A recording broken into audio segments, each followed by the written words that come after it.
par votre amour, les gens ils vont savoir que vous êtes vraiment mes disciples. Et ce qui est spécial, c'est que Jésus n'a pas dit par vos miracles, par votre foi, mais il a dit par votre amour. Et ça, c'est les paroles de Jésus pour qu'on soit certain que tout ce que nous faisons, ce soit une opportunité d'être motivé par l'amour. Alors, merci pour chacun, chacune. Merci de continuer à prier pour eux. Ils vont être avec nous dans les prochaines semaines. Néanmoins, elle prend du mieux. Elle est très heureuse d'être retournée à la maison et retrouver aussi son chéri. Son chéri, ouais, on dit son chéri. OK, donc voilà. Jean 8, versets 39 à 43. C'est un passage que nous avons discuté quand même de manière semi-intensive dans les dernières semaines, parce que Jésus est en train de ramener cette révélation et même cette compréhension de ce que c'est la famille de Dieu. La famille de Dieu est constituée d'un Père qui s'appelle Dieu le Père, et il y a un Fils unique qui s'appelle Jésus-Christ, qui est mort et ressuscité 3 jours après la crucifixion. Et dans cette relation-là, il y a le Saint-Esprit qui procède du Père et du Fils et qui vient habiter dans tous ceux qui deviennent enfants de Dieu.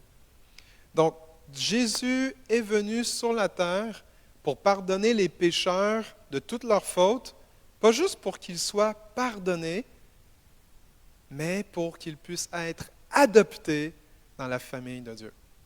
Donc, le plan de Dieu depuis Adam et Ève, c'était de se composer une famille dont il était la source, dont il était le Père, qu'il était celui qui donne son esprit à sa famille. Et dans ce sens, Jésus a accompli cela dans sa venue il y a 2000 ans.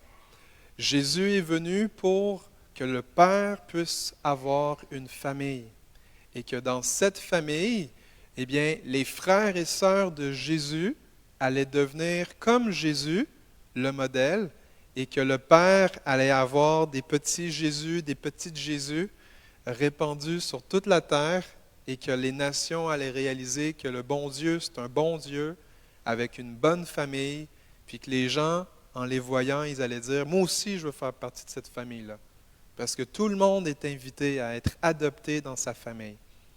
Et c'est dans ce sens que Jésus, dans Jean 8, eh bien, Jésus est en train de parler aux descendants d'Abraham. Ceux qui sont juifs, ceux qui sont circoncis dans leur chair, les hommes, les femmes ne pouvaient pas à ce moment-là. Ils ne peuvent pas non plus aujourd'hui. Mais le point, c'est quoi? C'est que Jésus est venu pour que les enfants d'Abraham puissent faire partie à part entière de la famille de Dieu. Donc, on va lire le passage. Puis ensuite, on va s'arrêter à un verset particulier que Jésus a dit. C'est les paroles de Jésus. Donc, on va lire ensemble les versets 39 à 43.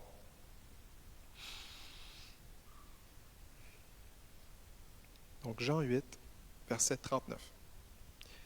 C'est les Juifs qui répondent.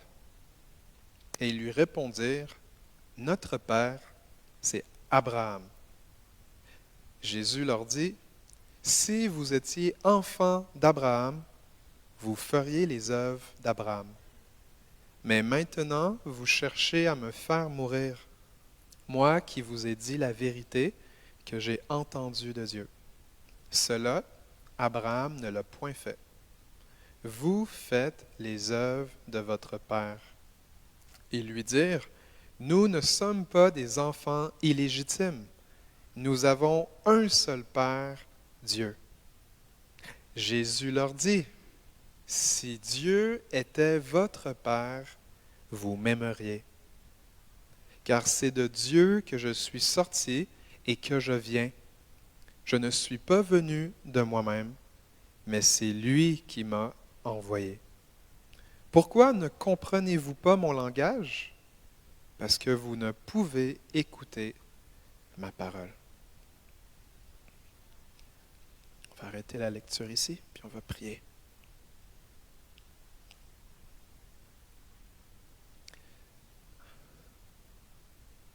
Père, merci pour ta parole.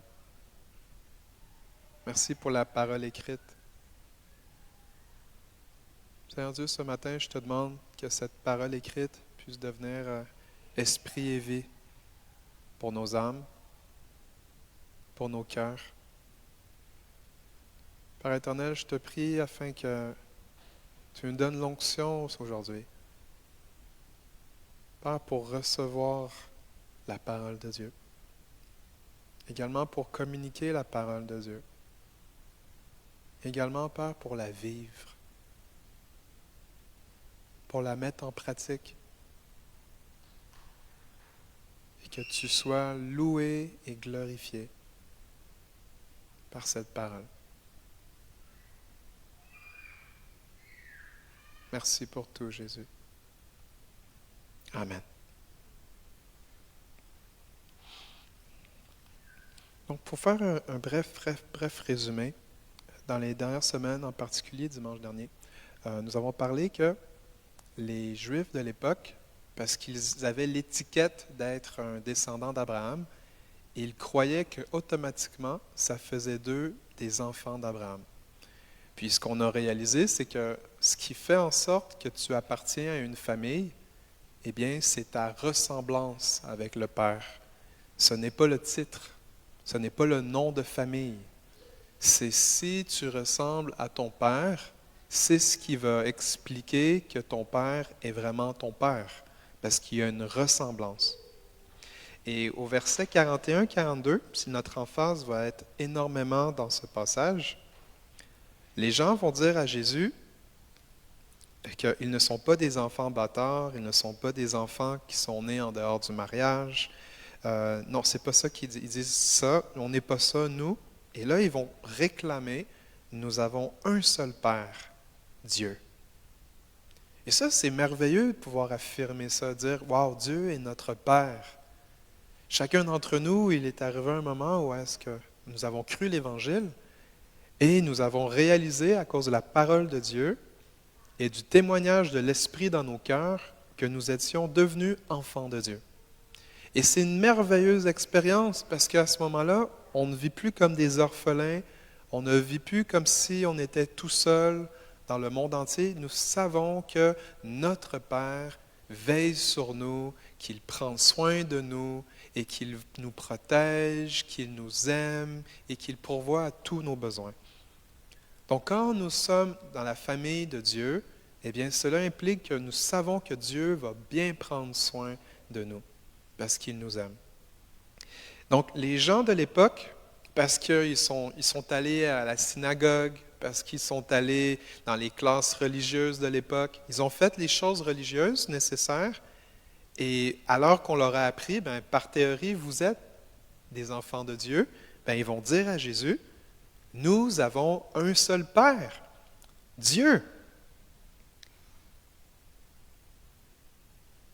Et Jésus va leur dire, si Dieu était votre Père, vous m'aimeriez.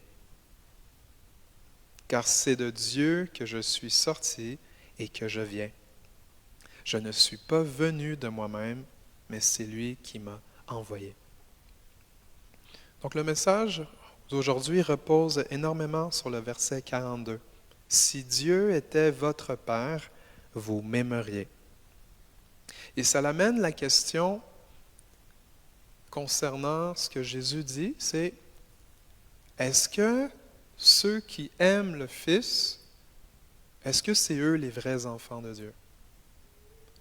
Si Jésus dit, si Dieu serait votre Père, vous m'aimeriez. Vous auriez de l'amour pour moi. C'est ça que Jésus est en train de leur dire. Si Dieu était vraiment votre Père, ça veut dire qu'on ferait partie de la même famille. Puis dans sa famille à Dieu, c'est une famille d'amour. C'est une famille où est-ce que l'amour règne. Il n'y a pas de discorde, il n'y a pas de haine, il n'y a pas de division, il n'y a pas de mensonge, il n'y a pas de choses de ténèbres. Dans la famille de Dieu, si on mettrait un nom de famille à Dieu, ce serait Dieu d'amour. Donc quand Jésus leur dit, si Dieu serait votre Père, eh bien je verrais l'amour que vous auriez envers moi. Et dans ce cas-ci, l'amour, on va voir ensemble, ce n'est pas un sentiment. Comme vous le savez, c'est facile de dire je t'aime. Mais on sait la valeur d'un je t'aime dans nos actions, dans nos attitudes, dans nos comportements. L'amour ressemble à quelque chose. Et Jésus est en train de dire à ces gens-ci, si Dieu était votre Père, ben, ça paraîtrait dans votre manière d'être avec moi. Donc, ce matin, nous allons nous poser la question, est-ce que la paternité de Dieu s'applique uniquement à ceux qui aiment le Fils? Je vais vous redire, la paternité de Dieu s'applique-t-elle uniquement à ceux qui aiment le Fils? Donc, nous allons voir ensemble certains points où est-ce que, on va voir que Dieu est le Père de ceux qui aiment le Fils. Et c'est Jésus qui nous dit cela. Donc, le premier point à comprendre, c'est que Dieu est le Père de Jésus. Jésus explique d'une manière indirecte qu'il est sorti de Dieu. Être sorti de Dieu, ça veut dire le mot sorti en grec, c'est le mot ek. Est-ce qu'on peut dire le mot ek ensemble? Hein, vous parlez le grec maintenant? Hein? Multilingue. Eh bien, le mot ek nous parle de sortir, expulser. C'est quelqu'un était quelque part et il a été sorti. Quand on va dire, Jésus va dire, allez dans la moisson, je vous envoie, il parle de ekbalo, de pouvoir s'en aller quelque part, de partir d'un point de départ pour aller là où est-ce qu'il nous envoie. Donc, Jésus le dit directement, je suis sorti de Dieu. Donc, sorti de Dieu nous parle que Jésus affirme que Dieu est ma source. Dieu est mon point de départ. Dieu est mon origine. Et si les gens réalisaient de où est-ce que je venais, eh bien, ils réaliseraient que je viens vraiment du Père. Donc, quand Jésus affirme « je suis sorti de Dieu », cela nous explique sa source, que la source de Jésus, c'est le Père. Donc, quand on parle d'une source, on parle d'un début de quelque chose. Dans une famille, quand un papa se marie avec une maman, puis ils ont un enfant, eh bien, l'enfant naît, ploup! Eh bien, la source, c'est l'intimité de la maman et du papa. Il y a eu un moment où est-ce que l'enfant est arrivé. Donc, quand Jésus dit « je suis sorti de Dieu », c'est un peu comme quand la maman l'a accouché, l'enfant est sorti d'elle. Donc, Jésus est en train de dire « moi, je viens de Dieu, j'ai la substance de Dieu ». Il le dit même d'une manière tellement discrète qu'il est en train de dire « je suis le Fils de Dieu, je ressemble à mon Père, ne voyez-vous pas ?» Et alors que Jésus leur dit « c'est de Dieu que je suis sorti et que je viens », eh bien, Jésus renchérit son origine avec le mot « venir ». Donc, Jésus veut dire, en fait, que « je viens », c'est le mot en grec « exerkomai ». Répétez-le pas. Okay, mais c'est le mot qui veut dire « aller ». C'est le fait de dire que je viens, je proviens de quelque part. En fait, Jésus veut le dire d'une autre manière, qu'il trouve son origine en Dieu. Donc, dans la salle, présentement, on a des gens d'origine de différents endroits. On a des gens originaires de Hawkesbury, originaires de Chutablondeau, originaires de Alfred, originaires de Laval, originaires de Montréal, originaires de Québec, originaires d'Haïti, originaires du Cameroun, originaires du Bénin, originaires du Sénégal. Quel pays j'ai oublié? Togo, Congo, originaire du Congo, originaire du Togo. Y a-t-il un autre pays? Ah oui, originaire de Colombie, originaire de Côte d'Ivoire. Donc, on a tous un endroit où est-ce qu'on provient. Et quand on sait qu'on provient d'un certain pays, bien, normalement, pour voyager, on nous donne un passeport. Et le passeport, à l'intérieur, il y a notre photo, il y a notre nom, notre date de naissance, où est-ce qu'on est né. Puis là, après, il y a le numéro de passeport. C'est un numéro unique. C'est le numéro que quand vous vous présentez à la frontière, bien, les agents frontaliers, ils vont scanner ça avec leur technologie, Et là, ils vont vous regarder, puis ils vont comparer la photo avec vous en face. Puis si vous ressemblez, puis eux, ils ont comme un sixième sens, là, ils savent si les gens leur disent la vérité ou si les gens ils mentent. Donc, eux, ils sont capables de poser des questions. OK, qu'est-ce que vous venez faire ici? Est-ce que vous venez avec la famille? Avec combien d'argent vous venez? Qu'est-ce que vous avez dans votre sac? Et là, plein de questions comme ça. Pourquoi? Parce que les questions vont pouvoir préciser leur identité.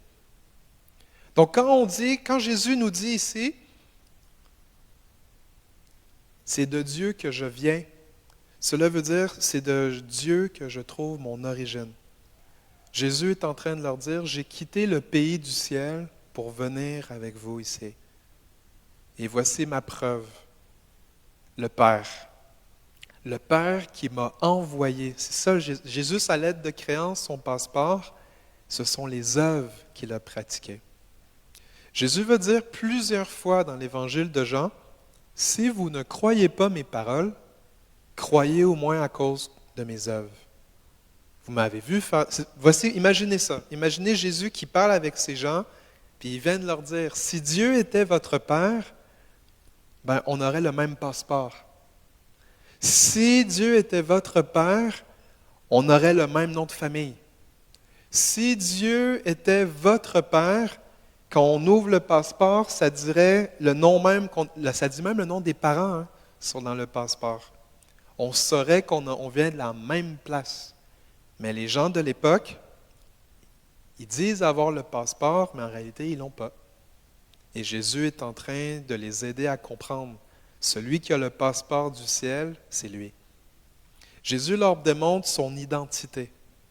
Parce que Jésus sait qui est son Père et aussi il sait d'où il vient. Et même Jésus, il ne sait pas juste d'où il vient, il sait pourquoi il est ici. Parce que Jésus, il va le dire dans la prochaine partie du verset, il dit « Je ne suis pas venu de moi-même ». Donc Jésus n'est pas venu de sa propre initiative. Jésus n'a pas fait des recherches sur l'Internet pour savoir comment avoir un visa pour venir sur la terre. Jésus, en fait, il était bien auprès du Père. D'après vous, selon vous, mettons si je vous dis on a la possibilité de prier pour vous, mettons vous êtes avec Jésus et que là, dans le fond, c'est les funérailles. Qui, d'après vous, vous seriez mieux de rester auprès de Jésus que de revenir ici? Levez la main.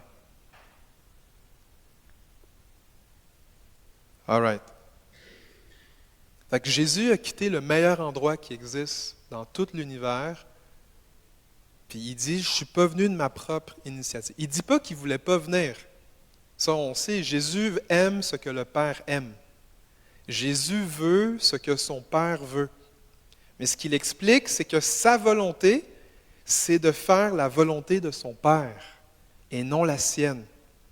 Donc Jésus, encore une fois, il essaie de nous faire réaliser que l'agenda, ça vient de quelqu'un d'autre que lui. Ça vient de son Père. Parce que le Père a une vue d'ensemble. Le Père, il a créé le monde avec le Fils et avec le Saint-Esprit. Et pourtant, le Père a décidé d'envoyer Jésus. Et c'est le mot « envoyer » qui attire notre attention dans ce verset. Jésus a été envoyé par le Père. Ici, le mot grec ici, c'est le mot « apostelein ». Mais si on prendrait un mot que vous connaîtriez vraiment mieux, ce serait « apostello », d'où vient le mot « apôtre ». Apôtre signifie « envoyé ». La question, tu es envoyé par qui? Et quand Jésus utilise le mot « envoyer », c'est le même mot qu'il va utiliser « maintenant je vous envoie dans les nations ». Maintenant, je vous donne autorité pour guérir les malades, chasser les démons. Allez!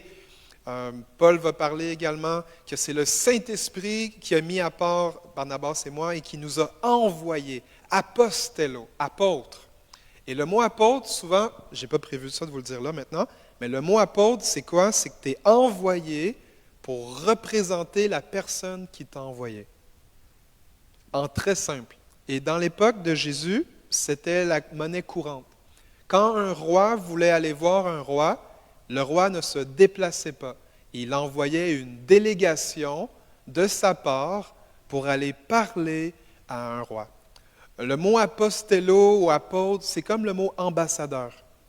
Quand l'ambassadeur du Canada veut négocier des choses avec les États-Unis d'Amérique, on voit que le premier ministre se déplace pour parler à M. Trump, mais normalement, c'est l'ambassadeur qui représente le pays qui va aller négocier pour le bien de son pays.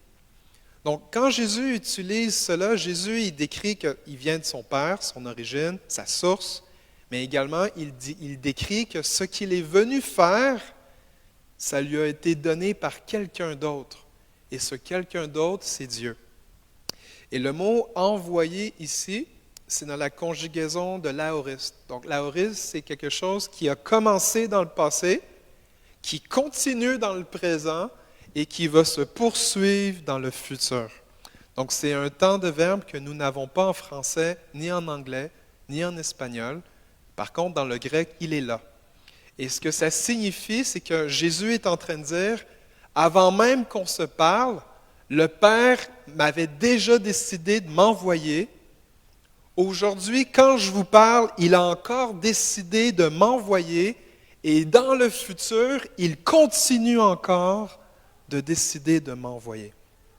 Donc Jésus est en train de leur expliquer dans cette phrase qui est simple, qui est courte, mais il y a tellement de concepts à l'intérieur de ce passage que Jésus est en train de leur dire, il a reçu une autorité déléguée de la part de la personne qui l'a envoyé.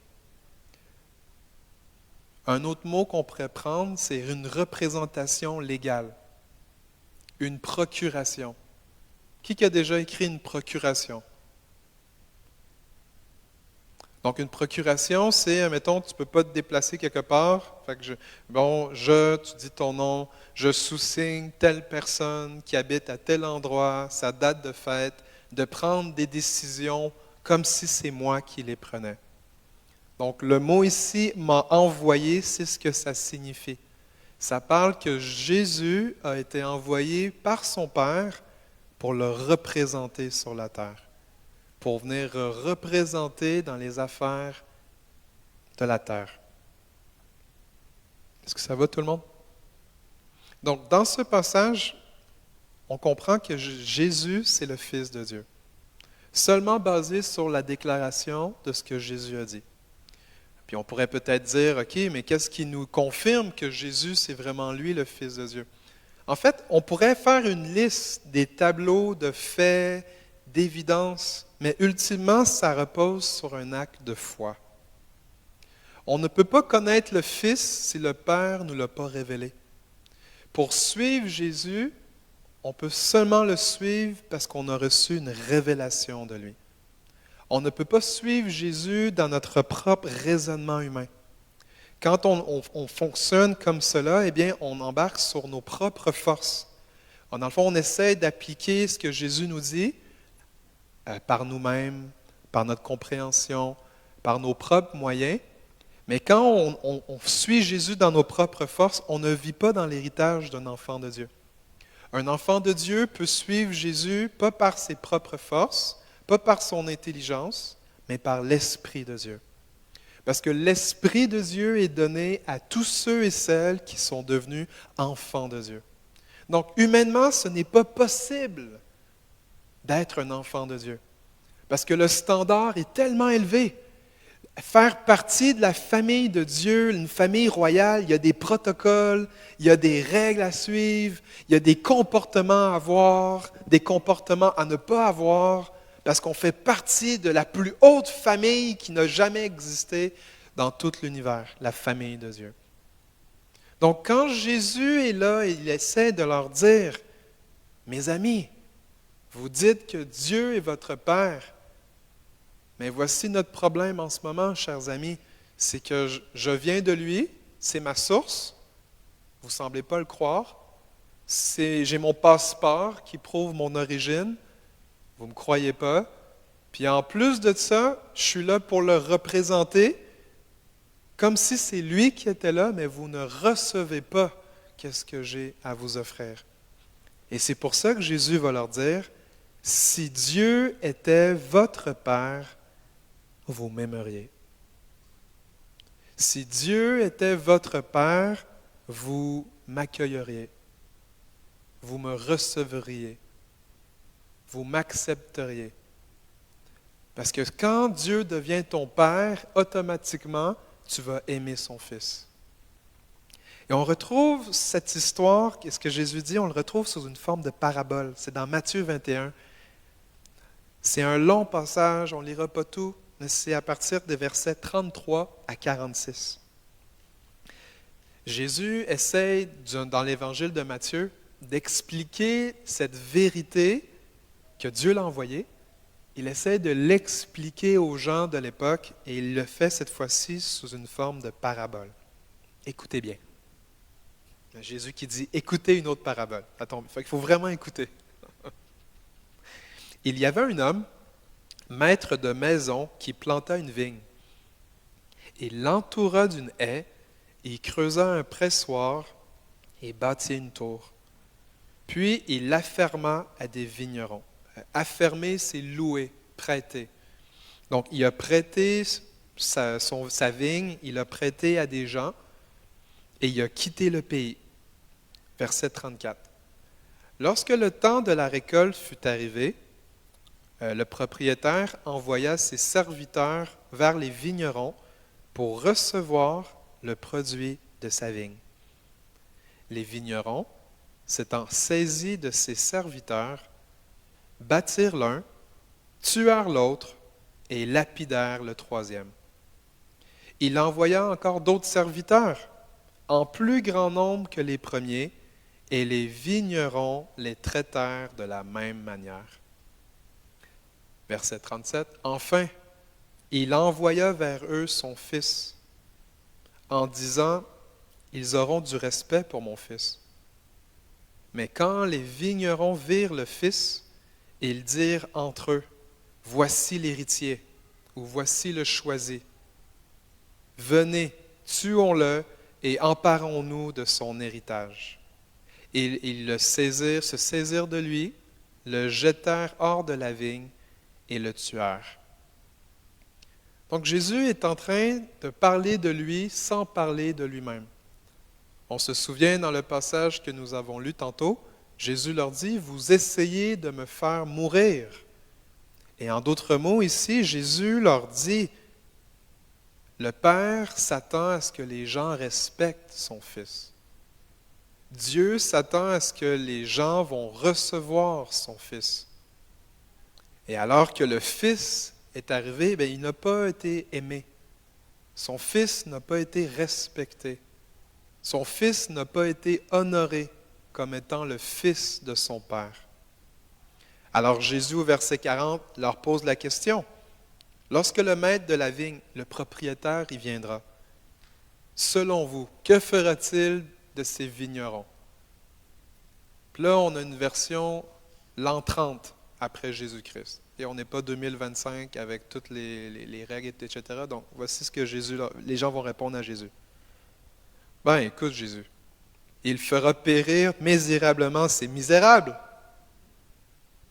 Et il la louera à d'autres vignerons qui lui en donneront le produit au temps de la récolte. Ça, c'est ce que les gens ont compris. Ils n'ont pas saisi encore que Jésus parle de eux. Alors Jésus leur dit, « N'avez-vous pas lu dans les Écritures? La pierre qu'ont rejetée ceux qui bâtissaient est devenue la principale de l'angle. C'est du Seigneur que cela est venu, et c'est un prodige à nos yeux. C'est pourquoi je vous le dis, le royaume de Dieu vous sera enlevé et sera donné à une nation qui en rendra les fruits. Celui qui tombera sur cette pierre s'y brisera. » La pierre, c'est la révélation du Fils. Une personne qui ne reçoit pas la révélation du Fils, eh bien, cette révélation va le briser. Et celui sur qui elle tombera sera écrasé. Après avoir entendu ces paraboles, les principaux sacrificateurs, donc les prêtres, les pasteurs de l'époque et les enseignants, comprirent que c'était d'eux que Jésus parlait. Et ils cherchaient à se saisir de lui, mais ils craignaient la foule parce qu'elle le tenait pour un prophète. Wow! Dans cette histoire, on voit que les gens savants, les gens religieux, les gens juifs qui s'attendent à la promesse, Jésus leur dit, cette promesse-là va vous être enlevée parce que vous n'avez pas reconnu le Fils, vous n'avez pas aimé le Fils, vous n'avez pas adoré le Fils. Le mot ici, quand ça dit « ils auront du respect pour mon Fils » au verset 37, ça parle de si Dieu était votre Père, vous m'aimeriez. Le contexte nous explique que si on veut avoir accès au Père, ça dépend de comment on traite le Fils de Dieu. Le Fils de Dieu, c'est la porte qui nous amène à la source du Père. Si j'accepte Jésus, si je reçois Jésus, si je reçois ses paroles, si je l'accueille, eh bien, dans mon accueil, dans mon cœur, ce que ça fait, c'est que Dieu le voit et c'est lui qui me fait devenir un enfant de Dieu. Mais sans avoir le déclic de cela, eh bien, Jésus pose la question à ces Juifs. Oui, vous êtes supposés d'avoir l'héritage. Oui, vous avez les promesses. Mais ces promesses, vous avez seulement accès si Dieu est votre Père. Parce que si Dieu n'est pas votre Père, bien à ce moment-là, quelqu'un d'autre est votre Père, et cela signifie que vous avez un autre héritage que celui qu'on parle présentement. Donc, quand on dit que Jésus il parle du volet où il a été envoyé, c'est comme cela il a été envoyé. Il a été envoyé, oui, aux Juifs, mais il a été envoyé dans le monde, afin que les gens puissent croire en lui, le suivre, l'obéir, l'aimer, lui faire confiance, renoncer à leur vie, se repentir, toutes les choses qui viennent quand on va aimer Jésus. Donc c'est vraiment spécial que Jésus, dans une autre parabole, va leur expliquer, c'est moi le fils du propriétaire, c'est moi le fils du maître de la maison, et le Père va vous demander des comptes de comment vous aurez traité son fils.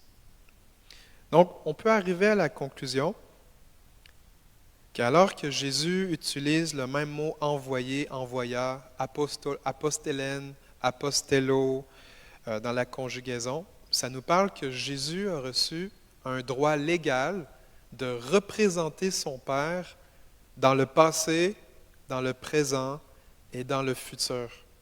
Ce qui implique que si tu ne passes pas par le délégué que Dieu a assigné, que ce soit hier, aujourd'hui, demain, tu n'as pas le choix d'emprunter le chemin de Jésus. Le chemin de Jésus, c'est le seul chemin qui peut t'amener au Père. Et le chemin, c'est selon ce que Jésus, lui, il nous dit.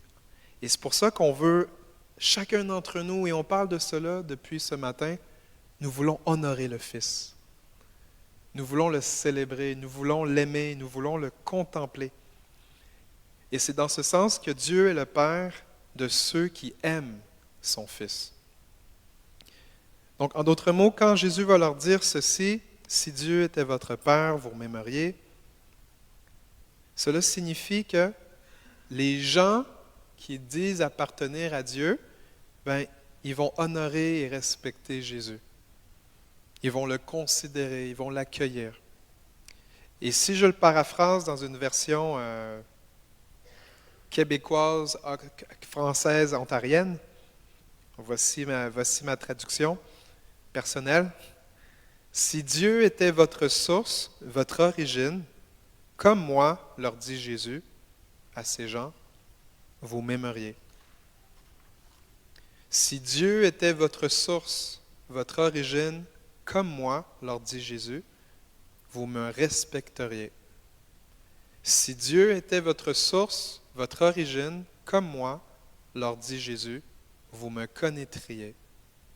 Si Dieu était votre source, votre origine, comme moi, leur dit Jésus, vous m'auriez reçu. Si Dieu était votre source, votre origine, comme moi, leur dit Jésus, vous m'accueilleriez. L'accès au Père est connecté à l'honneur que nous avons envers Jésus. Si on aime le Fils, le Père nous aime. Si on haït le Fils, le Père nous haït. Si on méprise le Fils, eh bien le Père aussi est affecté par cela. Et ça veut dire qu'on méprise le Père. Parce que la manière qu'on traite le Fils parle de comment on traite le Père. La manière comment on traite l'enfant de quelqu'un nous parle de comment on traite les parents de cet enfant. Et quand on réalise le principe, la manière qu'on reçoit Jésus, la manière qu'on l'honore, la manière comment on lui parle, la manière comment on l'écoute, eh bien, tout ça définit et décrit comment réellement dans notre cœur nous aimons Dieu. Si nous disons aimer Dieu, nous aimerions son Fils. Et si nous aimons son Fils, cela implique que nous aimerons ses frères et ses sœurs. Donc vous dites peut-être, pasteur, à quoi ça ressemble pour nous aujourd'hui, en 2025? Ici ou en ligne? Tu sais, la question initiale que je vous ai posée, c'est la paternité de Dieu s'applique-t-elle uniquement à ceux qui aiment le Fils? Mais je crois que vous avez certainement entendu la réponse au travers de ce qui vous est partagé aujourd'hui. Que la manière comment nous recevons le Fils de Dieu, eh bien, c'est ce qui nous rend maintenant des enfants de Dieu. Donc, comment est-ce qu'on applique cela aujourd'hui? Parce que la réalité, c'est que Jésus, il parle à des gens, en ce moment, ils sont morts, ça va faire 2000 ans. Fait que Jésus parle à ces gens-là. Parce que c'est facile, ils avaient Jésus en face d'eux, comme ils peuvent parler avec. Nous, Jésus est invisible. Il est là, mais il est invisible. Le Saint-Esprit est là, mais il est invisible. Fait que comment est-ce que nous, aujourd'hui, on pourrait dire « j'aime Jésus » sans voir Jésus? Est-ce que vous avez déjà pensé à ça? Comment est-ce que je peux dire « Ah, Jésus, je t'aime tellement, mais la réalité, c'est que Jésus, il est invisible. C'est comme facile de dire ça, « J'aime Dieu »,« Ah, ces gens-là aiment Dieu »,« Ah oui, ça, c'est des gens qui aiment tellement Jésus. » Bien, ensemble, aujourd'hui, ce que je veux nous faire réaliser, c'est puisque nous n'étions pas avec Jésus à cette époque, bien, à quoi ça ressemble d'aimer le Fils? Si nous sommes réellement les enfants de Dieu, puis nous le sommes, parce que on a cru l'Évangile, mais admettons qu'on se pose la question, parce que c'est la parole de Dieu, à quoi ça ressemble pour nous de dire que Dieu c'est notre Père? Eh bien, dans Jean 13, versets 34 à 35, Jésus est en train de parler à ses disciples, puis il leur parle de l'amour. L'amour, c'est le fruit qui distingue si tu es vraiment né de Dieu ou né de quelque part d'autre. Et Jésus va dire, je vous donne un commandement nouveau. Aimez-vous les uns les autres comme je vous ai aimé. Vous aussi, aimez-vous les uns les autres. À ceci, tous connaîtront que vous êtes mes disciples, si vous avez de l'amour les uns pour les autres. Dans Jean 14, verset 15, Jésus dit, si vous m'aimez, gardez mes commandements, gardez mon enseignement, gardez mes paroles. Si vous m'aimez, écoutez-moi. Jean 14, versets 21 à 24.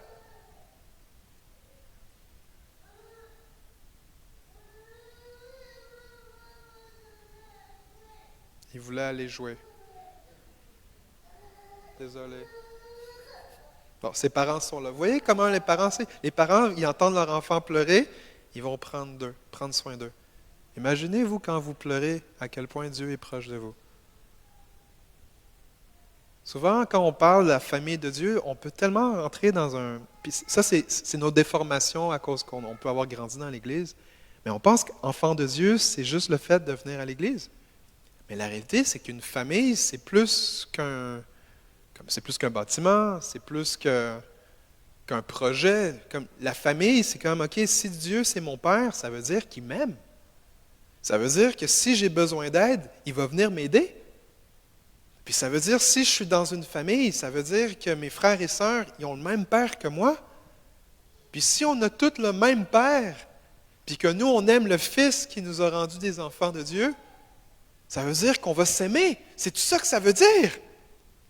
Selon la parole de Dieu, oui. Qu'on reconnaîtra les disciples ou les enfants de Dieu par l'amour qu'ils auront les uns envers les autres. Jean 14, verset 15 veut dire « Si vous m'aimez, gardez mes commandements. » Jean 14, verset 21-24 « Celui qui a mes commandements et qui les garde, c'est celui qui m'aime. » C'est comme si Jésus définit que l'amour, l'amour pour Dieu, ce n'est pas un sentiment. Ce n'est pas une émotion, ce n'est pas un feeling. « Ah, Jésus, je t'aime. » Non, l'amour est un choix. L'amour, même si on relit ce que Jésus nous dit, l'amour, c'est l'obéissance à la parole de Dieu. Donc, quand on dit « j'aime Dieu, j'aime Dieu, j'aime Dieu », la question, ce n'est pas qu'est-ce que tu ressens dans ton cœur, les papillons. C'est si tu aimes Dieu, est-ce que tu gardes le commandement de Dieu? Est-ce que tu as gardé le commandement de s'aimer les uns les autres comme il nous a dit de le faire? Et c'est ça qui prouve que tu es devenu un enfant de Dieu, que Dieu est devenu ton Père. Alors que Jésus est en train de le dire, je vais vous le relire, « Celui qui a mes commandements et qui les garde, c'est celui qui m'aime. » Donc celui qui aime Jésus, celui qui aime le Fils, c'est ceux qui gardent ses commandements et qui les ont, qui les possèdent. Et celui qui m'aime, voici ce qu'on a dit tantôt, celui qui m'aime sera aimé de mon Père. C'est conditionnel. Si tu aimes le Fils, le Père va t'aimer. Mais pasteur, Dieu a tant aimé le monde. C'est vrai, Dieu aime tout le monde. Mais est-ce que tout le monde sont les enfants de Dieu? Je vous donne un autre exemple. Mettons, vous avez vos enfants chez vous. Vous aimez vos enfants. Puis, admettons, vos voisins, ils ont des enfants. Vous aimez leurs enfants. Est-ce que vous allez aimer vos enfants plus ou moins que les enfants du voisin? Normalement, vous êtes supposé aimer vos enfants en premier avant les enfants des autres. Ben, c'est de ça qu'on parle présentement.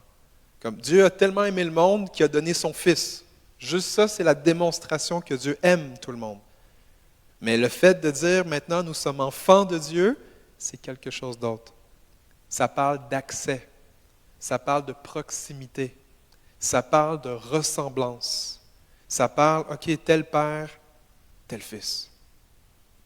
Et Jésus est en train de dire ceci, celui qui m'aime, celui qui aime Jésus, celui qui aime le Fils, sera aimé de mon Père, je l'aimerai et je me ferai connaître à lui.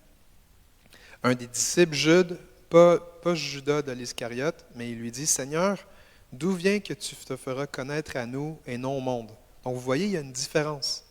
Il y a des choses que Jésus dit au monde, mais il ne dit pas à tout le monde. Il y a comme une exclusivité, il y a une proximité. Parce que Jésus, il fait une différence à ceux qui ne sont pas dans sa famille et ceux qui sont dans sa famille.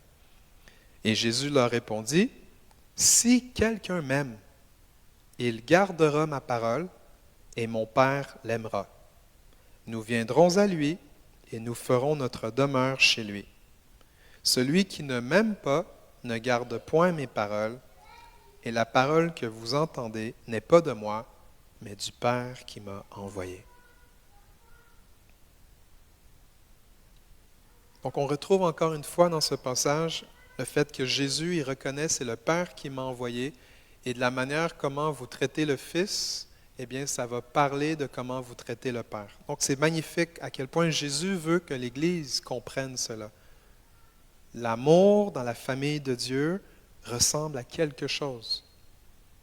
Jésus va le redire une autre fois dans Jean 15, versets 12 à 14. « C'est ici mon commandement. Aimez-vous les uns les autres comme je vous ai aimé. Il n'y a pas de plus grand amour que de donner sa vie pour ses amis. Vous êtes mes amis. » Ah, cool, on est ses amis. Ah, mais il y a une condition. Si vous faites ce que je vous commande. Oh, Jésus nous commande des choses. Jésus nous commande des choses. Pourquoi? Parce qu'il est le Fils de Dieu. Il est Dieu. Il est venu de la part de Dieu. Et c'est là où est-ce qu'on a à comprendre. Quand je dis « j'aime Dieu, j'aime Dieu, j'aime Dieu », eh bien, ça va paraître sur comment j'obéis au commandement de Jésus. Parce que Jésus est invisible. On n'est pas face à face comme ces gens-là. Donc, comment est-ce qu'on sait qu'on aime Jésus? Eh bien, voici la réponse. C'est comment on traite les autres. Tout simplement. Nos autres frères et sœurs, ceux qui confessent le nom de Jésus, ceux qui marchent avec le Père, avec le Fils, le Saint-Esprit, comment tu les traites? Et ça, Jésus, il en parle un petit peu dans Matthieu 25, versets 31 à 46. Puis je vais conclure avec ce passage-là. Jésus est en train de décrire qu'on arrive à la fin des temps. Tadam! Le ciel s'ouvre, le Fils de l'homme, Jésus, redescend dans toute sa gloire. Alléluia! Ah, ça va être merveilleux. Je le vois déjà, le ciel ouvert, la trompette. Les anges qui arrivent par milliers, les trônes sont déposés sur la terre. Et là, ça dit dans Matthieu 25, lorsque le Fils de l'homme viendra dans sa gloire avec tous les anges, il s'assiera sur le trône de sa gloire. Toutes les nations seront assemblées devant lui. Il séparera les uns d'avec les autres, comme le berger sépare les brebis d'avec les boucs. Et il mettra les brebis à droite et les boucs à sa gauche. Alors le roi dira à ceux qui seront à sa droite, « Venez, vous qui êtes bénis de mon Père, prenez possession du royaume qui vous a été préparé dès la fondation du monde. Car j'ai eu faim, et vous m'avez donné à manger. J'ai eu soif, et vous m'avez donné à boire. J'étais un étranger, et vous m'avez recueilli. J'étais nu, et vous m'avez vêtu. J'étais malade, et vous m'avez visité. J'étais en prison, et vous êtes venus vers moi. » Les justes lui répondront, « Seigneur, quand avons-nous vu avoir faim et t'avons-nous donné à manger? Ou avoir soif et t'avons-nous donné à boire? Seigneur, quand avons-nous vu étranger et quand avons-nous recueilli? Ou nus et t'avons-nous vêtus? Quand avons-nous vu malade ou en prison et comme nous sommes allés vers toi? » Et le roi leur répondra, « Je vous le dis en vérité, toutes les fois que vous avez fait ces choses à l'un de ces plus petits de mes frères, c'est à moi que vous les avez faites. » Ensuite, le roi dira à ceux qui seront à sa gauche, « Retirez-vous de moi, maudits, allez dans le feu éternel qui a été préparé pour le diable et pour ses anges. Car j'ai eu faim et vous ne m'avez pas donné à manger. J'ai eu soif et vous n'avez pas donné à boire. J'étais étranger et vous ne m'avez pas recueilli. J'étais nu et vous ne m'avez pas vêtu. J'étais malade et en prison et vous ne m'avez pas visité. » Ils répondront aussi, « Seigneur, quand avons-nous vu ayant faim ou ayant soif ou étranger ou nu ou malade ou en prison et ne t'avons-nous pas assisté? » Et le roi leur répondra, « Je vous le dis en vérité, toutes les fois que vous n'avez pas fait ces choses à l'un de ces plus petits, c'est à moi que vous ne les avez pas faites. Et ceux-ci iront au châtiment éternel, mais les justes à la vie éternelle. » Donc, quand on dit que nous aimons Jésus, ça parle de comment on traite les frères et sœurs de Jésus. Ici, le passage ne nous parle pas nécessairement des non-croyants, même si on est supposé prendre soin de tout le monde le plus possible. mais Jésus parle des plus petits, de mes frères, ceux qui sont devenus des membres de ma famille, ceux sur qui le nom de Jésus a été gravé sur eux. Si vous m'aimez, eh bien la manière comment vous aimez les autres qui sont dans ma famille, ça va démontrer si vraiment vous êtes les enfants de votre Père. Parce que c'est facile de dire « Jésus, je t'aime ». C'est facile de dire le frère, la sœur là-bas, « Ah, il aime tellement Dieu ». Dieu est invisible. On ne le voit pas. Et c'est là l'aspect qu'on a besoin de comprendre. Jésus était auprès des Juifs, puis il leur disait toutes ces choses-là, puis ils ne comprenaient pas. Ils ne recevaient pas. Puis le but de leur dire, c'était pas de leur taper dessus, c'était pas pour leur dire, bande de pas d'enfants de... C'est pas ça. Jésus leur dit la vérité pour qu'ils puissent avoir une opportunité de se repentir.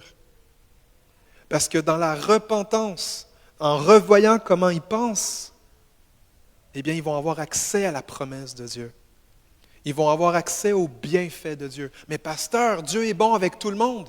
C'est vrai. Mais tu fais quoi avec les textes comme cela dans la Bible? Si les textes comme cela dans la Bible ne seraient pas là, on pourrait juste dire, oui, nous sommes des enfants d'Abraham, sans qu'on fasse les œuvres.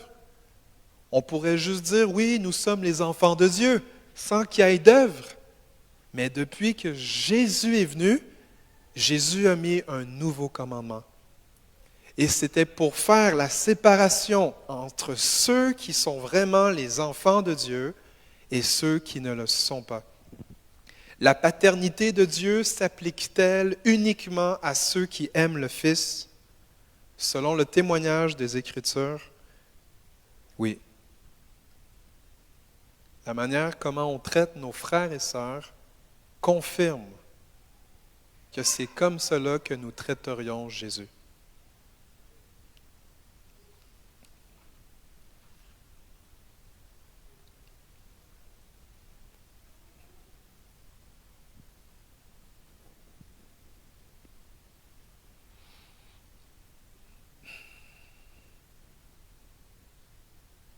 Ce qui définit que quelqu'un est chrétien, ce n'est pas le titre.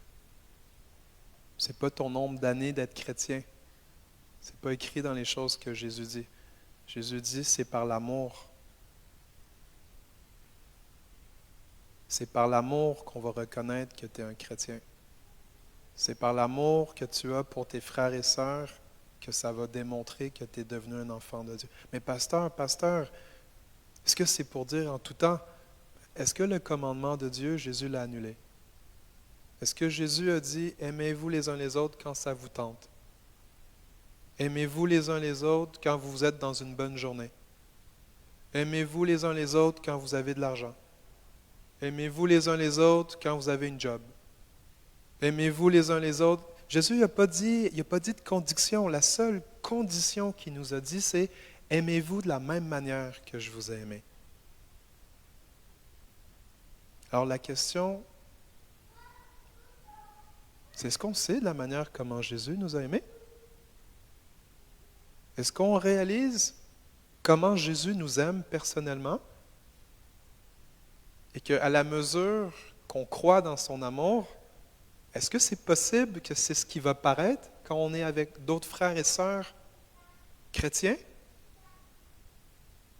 Parce que selon ce qu'on comprend, puis je crois que vous avez saisi le point de ce que Jésus dit, c'est maintenant Jésus est invisible. Mais si vous dites que Dieu est votre Père, vous m'aimeriez, aimer Jésus, aujourd'hui, c'est on garde sa parole.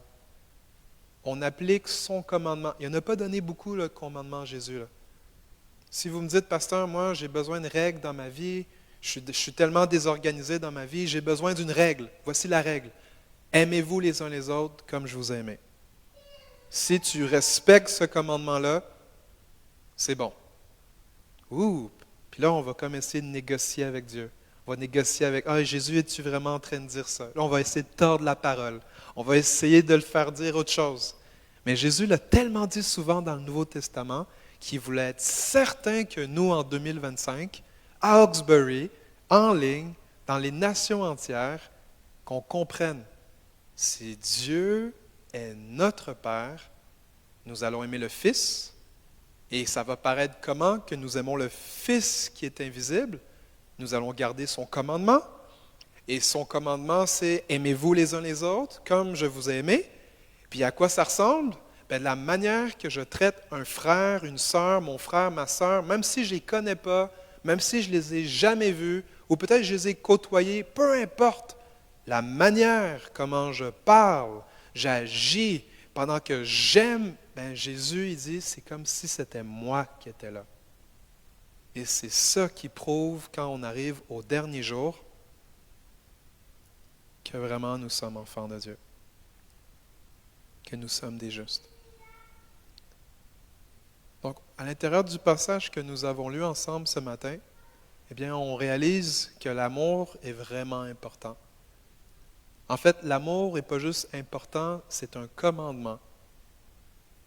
Parce que l'amour de Dieu, ce n'est pas un ressenti ou un sentiment ou les beaux sourires. L'amour qu'on a pour Jésus, c'est l'obéissance à Jésus. Et dans ce cas-ci, c'est l'obéissance à l'amour. Ah, l'amour. Je vous invite à vous lever. Je vais clore la rencontre.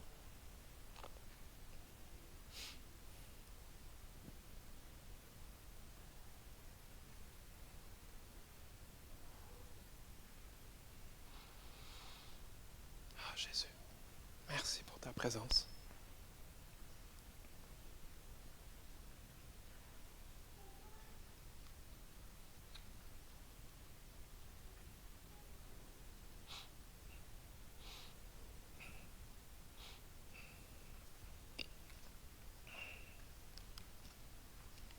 Ah, si Dieu était votre Père, vous m'aimeriez, car c'est de Dieu que je suis sorti et que je viens. Je ne suis pas venu de moi-même, mais c'est lui qui m'a envoyé. Ma prière pour nous ce matin, c'est que le Seigneur nous révèle à quel point il aime le Fils, pour que nous aussi, nous puissions aimer le Fils à un autre niveau. L'amour est un choix, ce n'est pas un sentiment. C'est pas quand toutes les étoiles sont alignées, comme ils disent dans le monde, là. C'est un choix maintenant même, que je vais honorer Jésus. Je t'honore Jésus, je t'aime Jésus. Je vais te suivre Jésus, je t'obéis Jésus. Et alors qu'on a cette posture-là, c'est ce qui vient confirmer que ce n'est pas dans notre tête qu'on est devenu enfant de Dieu, mais qu'en chair et en os, en action et en vérité, eh bien, nos œuvres confirment que nous sommes du Père, parce que nous aimons son Fils. Donc, c'est ce que je vais prier ce matin. Je vais prier que le Seigneur nous révèle à quel point il aime son Fils. Puis aussi, je vais lui demander qu'il nous augmente notre capacité à aimer son Fils comme il nous le demande.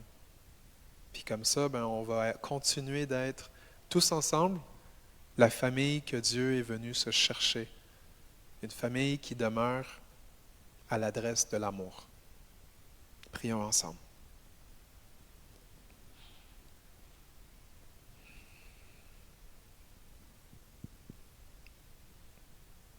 Papa, je te remercie pour ta présence ce matin. Je te remercie, Père, pour Jésus qui nous a amenés à toi. Puis on peut s'approcher de toi parce que tu nous aimes. Et surtout parce que tu aimes ton Fils, Jésus. Donc ce matin, Père, je te prie, confirme ta parole aujourd'hui. Confirme ta parole, Père. Père, que tu nous donnes de réaliser à quel point tu aimes ton Fils Jésus. À quel point c'est important pour toi qu'on respecte et qu'on honore ton Fils Jésus.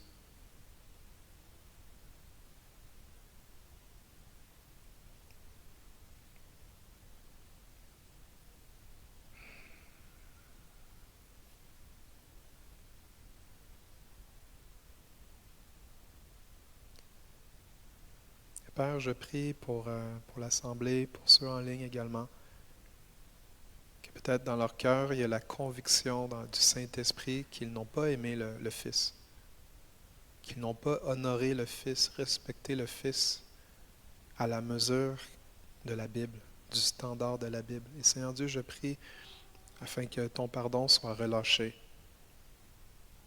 Papa, qu'il y ait une fraîche repentance pour que chacun, chacune puisse honorer et respecter le Fils de Dieu.